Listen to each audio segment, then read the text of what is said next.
Amigos televidentes, nuestra siguiente invitada es la doctora María Paula Romo, asambleísta y también candidata a la asamblea en las últimas elecciones, candidata a la reelección. Bienvenida, doctora Romo. Los resultados de las elecciones que le ponen al candidato presidencial por ruptura Norman Ray entre las últimas posiciones, el hecho de que María Paula Romo, Paco Moncayo o los candidatos asambleístas no obtengan una curul, ¿significa un fracaso para ruptura? Buenos días, muchas gracias. Para nosotros esta era nuestra primera elección, nuestra primera participación como movimiento Ruptura. Y también lo hicimos en el contexto probablemente electoral más complicado que ha vivido el país. Como un movimiento nuevo, cada voto es un voto más que lo que teníamos hace 6 meses o hace un año. Pero también es cierto que habríamos querido al menos tener una representación en la Asamblea Nacional con algunos candidatos. ¿Cómo hacemos la lectura de este resultado? En primer lugar, hay mucho compromiso y mucha gratitud, mucho trabajo pendiente, con casi 200.000 personas que votaron por la ruptura a lo largo y ancho de todo el país. Y hay muchas lecciones que aprender, porque este resultado se explica por algunos factores externos a nosotros, y vamos a comentarlos: el tema de los recursos de la campaña, el tema de la fórmula de asignación de escaños, de los nuevos distritos, y también por algunas decisiones propias del movimiento que estamos en proceso de evaluar para que se conviertan en un aprendizaje. ¿En qué se equivocó el movimiento? Comencemos por esta última reflexión. Empecemos por algunas decisiones propias. Por ejemplo, el nuestro fue el último movimiento en anunciar a sus candidatos. Nosotros siempre dijimos, no hay que poner la carreta delante de los caballos. Cuando veíamos que en el Ecuador había gente que decía, yo soy candidato, y nosotros decíamos, ¿cómo va a ser candidato si no tiene movimiento? ¿Cómo va a ser candidato si estamos en plena reinscripción, las firmas? Primero hay que organizar el movimiento, la plataforma política, luego hay que decidir los candidatos. Nosotros escogimos ese que parecía el camino lógico y que parecía el camino responsable. Ahora, pero al final del día, eso nos dejó ya con un periodo muy pequeñito de campaña. Cuando nosotros empezamos la campaña electoral, que ya eran los 45 días oficiales, todo el mundo había arrancado su campaña. Y esa es una lección que aprender también, porque eso también nos señala, nos repite, porque a veces tendemos a creer que algunas cosas en el Ecuador ya van cambiando, y no todas. Ahora, hablemos de otro tema no menos importante, el de asignación de escaños. Sí, así el método de Hont, ¿cuánto les ha perjudicado a ustedes? A ver, el método de Hont es un método que forza mayorías. Es un método para poner un ejemplo para la ciudadanía, y tal vez empezar por el ejemplo que no es mi propio distrito. En la provincia de La Suay, con algo más del 50% de la votación, 56% país exactamente para país, obtiene el 100% de la representación. El 100% de la representación con el 56% de la votación.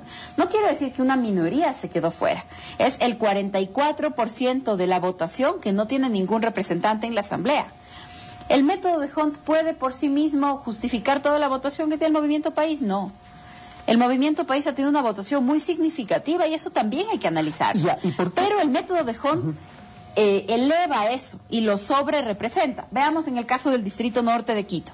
En el caso del Distrito Norte, con algo menos del 50% de la votación, el Movimiento País obtiene el 75% de los escaños.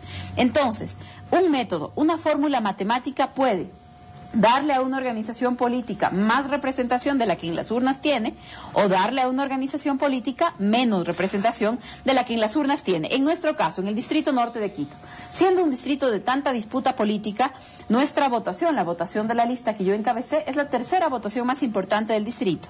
La primera es la de la lista del Movimiento País, la segunda es la de Creo y la tercera es la nuestra. No es suficiente para lograr un escaño, así es, y no es suficiente como resultado electoral. Uno tiene siempre que tratar de hacer las cosas más y de hacerlas mejor. Esto no es un consuelo, pero para nosotros sí es la señal de que estamos en un camino que nos va a permitir crecer, en un camino que nos va a permitir seguir profundizando, hacer mejor nuestro trabajo, en un contexto que, siendo tan complicado, nos obliga a hacer un mayor esfuerzo. En la elección pasada, con la fórmula de Webster y con un distrito más grande, varios de los asambleístas que alcanzaron un escaño en la Asamblea Nacional entraron hasta con el 4% de la votación. En nuestro caso llegamos casi al 9% de la votación, pero con esta fórmula, en un distrito que reparte menos escaños, eso es insuficiente para llegar.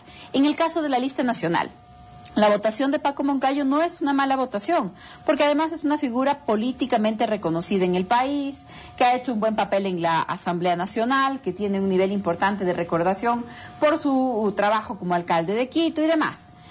¿Qué es, por ejemplo, lo que nosotros identificamos como una debilidad? Al iniciar la campaña, y probablemente en estos mismos micrófonos, yo le decía, hemos puesto candidatos en las provincias en donde estábamos listos. Como un movimiento nacional podíamos inscribir candidatos en todo el país, pero en algunas provincias no estábamos listos todavía. Los candidatos eran muy nuevos, no se habían fogueado lo suficiente, la organización era incipiente, así que dijimos, hagamos lo responsable y no forcemos una lista, no nos inventemos unos candidatos de la nada, en donde estamos listos nos inscribimos y en otros lugares no. Eso perjudicó nuestra votación nacional. ¿Cuál es el futuro de Ruptura? ¿Ustedes piensan ya en las próximas elecciones del 2014? Claro que sí, porque esas son precisamente las lecciones que hay que aprender. ¿Y Paco Moncayo va a ser candidato a alcalde o a prefecto? No, nosotros no hemos discutido todavía quiénes son los futuros candidatos. Nosotros no estamos anunciando nombres, ha pasado una semana de la última elección, ¿no es cierto?